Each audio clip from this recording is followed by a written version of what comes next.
आज हम बात करेंगे कुछ ऐसे लोगों के बारे में जिन्हें इंट्रोडक्शन की कोई जरूरत नहीं, भले ही ये तुम्हारा इंट्रोडक्शन ले ले 4 लोगों के सामने, वो भी कहीं पर भी। भाई साहब, ये मेरे फूफा के बुआ के ताऊ के लड़के का बेटा है।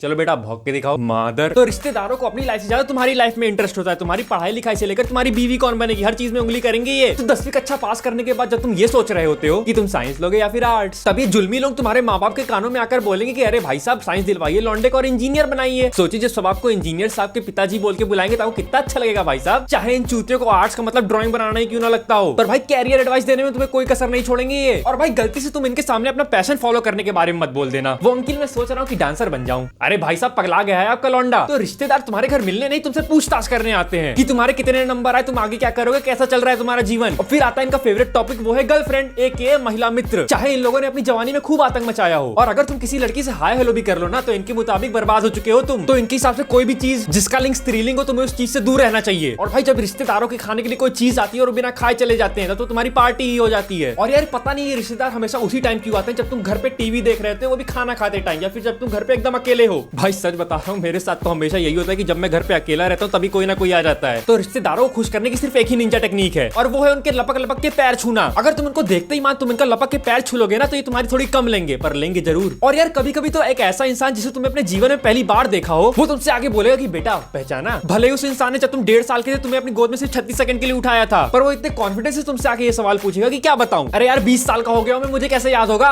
और ये लोग तुम्हें तुम्हारे बचपन की एम्बैरेसिंग स्टोरी सुनाने लग जाएंगे जब देखो तब, जब तुम एक छोटे चूतिया किस्म के बच्चे हुआ करते थे। तो तुम्हारी मेंटल और फिजिकल हेल्थ से खिलवाड़ करने के बाद जब ये लोग अपने घर जाने लगते हैं, ये तुम्हें देते हैं एक करारी हरी पत्ती अपने बटुए से निकाल के, कड़क। ज्यादा खुश मत हो। और उस हरी पत्ती को तुम्हारी मम्मी तुमसे आकर ले लेती है ये कहकर कि तुम इसे खो दोगे, लाओ भी मैं संभाल के रख लेती हूँ, जब तुम्हें जरूरत होगी तुम मुझसे ले लेना। झूठ। एक बार के लिए गलती से तुम्हारी क्रश तुम्हें रिप्लाई दे सकती है, पर मम्मी ने जो पैसा ले लिया वो तुम्हें कभी नहीं मिलने वाला। खैर छोड़ो इन सब बातों को। यार ये मम्मी लोगों का भी अलग ही सीन होता है। जिन रिश्तेदारों के बारे में ये तुमसे उनकी बुराई करेंगे, उनके घर आते ही मान के उनसे ऐसे मिलेंगी जैसे कभी कुछ हुआ ही ना हो। तो रिश्तेदारों को अपने बच्चों से ज्यादा दूसरों के बच्चों में इंटरेस्ट होता है। चाहे खुद का बच्चा नाली की जगह नाले में बह जाए, इन्हें कोई फर्क नहीं पड़ेगा। और अगर तुमने थोड़ी सी मस्ती भी करने की कोशिश की ना भाई तो इनकी किडनी में हार्ट अटैक आ जाता है। साला चैन से मजे भी नहीं करने देते ये लोग। तो तुम्हारे मम्मी पापा के सामने ये लोग अपने बच्चों की ऐसी तारीफ करेंगे कि क्या बताऊं। भले ही असल जिंदगी में इनका बेटा एक नंबर का चूतिया हो, और उसकी तारीफ तो ऐसे करेंगे कि बिल गेट्स अपनी बेटी का हाथ दे दे उनके बेटे को। भाई चटमंगनी पटबिया। तो यार रिश्तेदारों का जीवन में होना भी जरूरी है, क्योंकि अगर इनके होने का डर ना हो ना तो तुम अपनी जवानी के जोश में अपना होश खो बैठोगे और भूल जाओगे कि तुम एक इंडियन सोसाइटी में रहते हो। बहुत जरूरी है ये लोग तुम्हारे अंदर के हैवान को कंट्रोल में रखने के लिए। तो यार बस आज के लिए बस इतना ही। तो आशा करता हूं आपको वीडियो पसंद आई होगी। मेरी आगे आने वाली वीडियो जरूर पसंद आएगी। तो तब तक के लिए प्रणाम।